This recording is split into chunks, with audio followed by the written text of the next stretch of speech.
start going through turn 7. We saw how aggressive Aldeguer was going through 7. Alex Marquez, Fermin Aldeguer and Vinales, I think it is, who've come through the long lap penalty. So Marquez still staying out there, Quartararo also.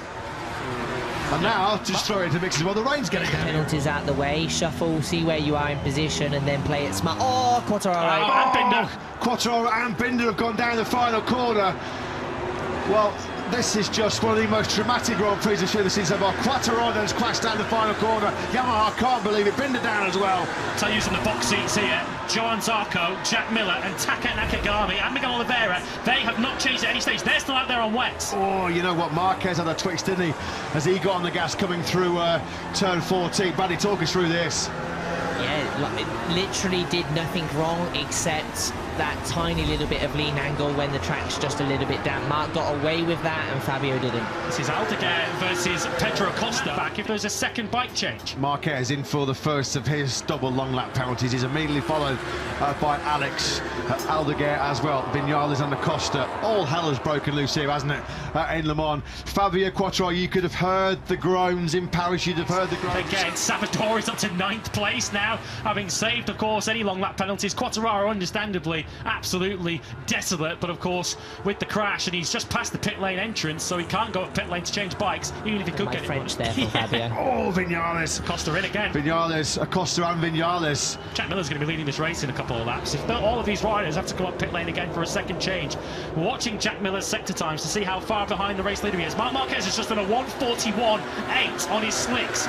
He's now already on that lap with the long lap of the race lead and does not have to change again if it rains. Oh, and Alex is getting in hot there. Yeah, he's missed the penalty. Yeah. I think Alex has already maybe served his 2, has he? Yeah, Alex Marquez has done his 2 long laps.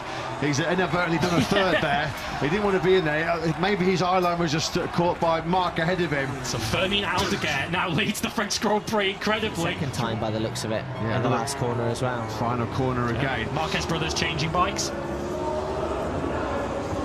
How do you try and cover off or write the story of this French Grand Prix in 2025? This now leaves Fermin Aldeguer clear at the front of this Grand Prix. Marc and Alex clearly feel now it's just got too wet for slick tyres. They're back in then for rain rubber. Aldeguer leads this race now by 12 seconds from Fabio Di Giannantonio, who's now up to 2nd place. Salvador is on the podium on the Aprilia, although he, of course, is still on the dry tyres. Morbidelli has now gone down at the final corner. We did say earlier on, didn't we, with the tailwind down the main straight, the weather's coming in at that final corner, and that's where everyone's going down. MotoGP mayhem here in Le Mans, isn't it? Here's your race leader, Fermin Aldeguer. Bagnaia is in once again. Bike to change to, has he? He crashed the first one. This is just a battle of survival, isn't it, Bradley? Yeah, like I said, it's so difficult. When you're in that championship hunt, you have to do the smart thing. Aldeguer's not, he's a rookie, so he can just do as he pleases at this point. Yeah, and he was in hot there, into garage there. Binder's crashed out. Yeah, Bagnaia has rejoined the race. Binder's gone down. Oliveira, we can't find Jack Miller. Jack Miller's also gone down at some stage around the circuit because he's way down the order. That's the Binder crash coming through turn 2. Aldeguer now in for his bike change, which will promote, unless he comes in, Di Giannantonio to the race lead. Nasty one that for Binder going through that high-speed turn 2. Aldeguer then back in to complete the, well, change bikes now, isn't he? You can just see there in the background, was that Rins and Quartararo frustratedly walking up pit lane? So the leading rider now on the wet tyres, and which will certainly please the 100,000 French fans here, is Johann Zarco. He is your first rider on track on wet weather tyres. He is 4 seconds ahead of Miguel Oliveira, who in turn is 5 seconds ahead of Marc Marquez. In all probability, Johann Zarco is your French Grand Prix leader right now. Yeah, Salvador and Agura have also pitted. There is the Giannantonio, who was second on the road, wasn't he, behind Fermin Aldeguer before they did their bike swaps.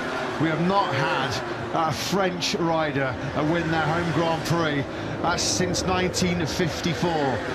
Johann Zarco leading the French Grand Prix. Here he is on the number 5, picking his way through all of the absolute trick through the long lap loop. And unfortunately for Miguel, he's on the medium rear wet, which obviously he started at the beginning of the race because he thought it was going to be dry, but it just seems that the more this rain falls, the more slippery and less temperature he's able to get in that rear tyre.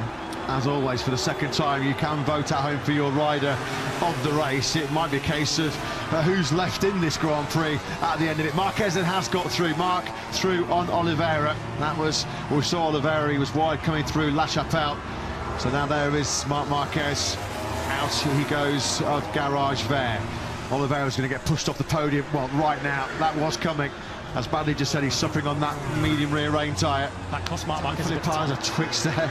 Ozzy got on the power coming out of the final corner. He's getting the message. P1 plus 8 seconds. We're only on lap 10 of 26. There's such an awful long time of this race to go. I mean, even perfect, but unfortunately crashed the jack at the final corner.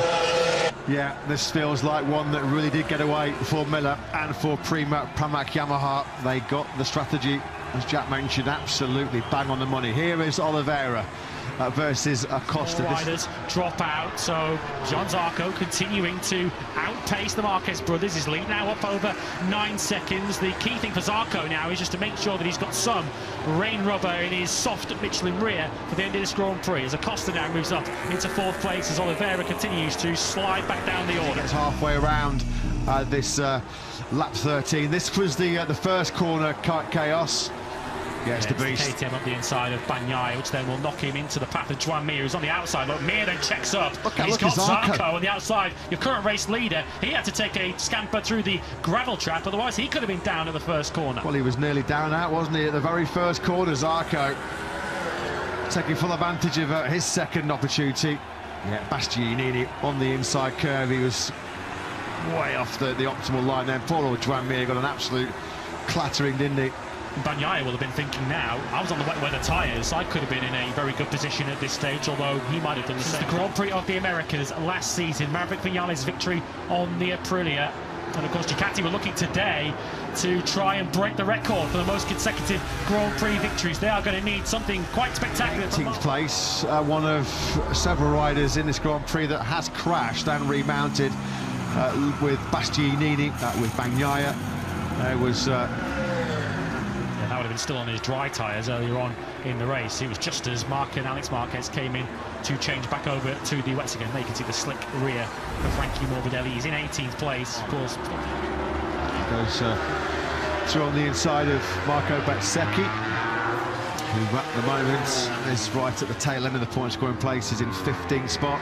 He's been a great supporter of the MotoGP World Championship for so long. Just issuing, calm down, Joe. To himself or to Joanne? Look at those fans. They are praying. Yeah, they are starting to. At this stage as they go across the line. Big that's across the side. background for Miguel Oliveira on the second of the Pramac Yamahas, going down in exactly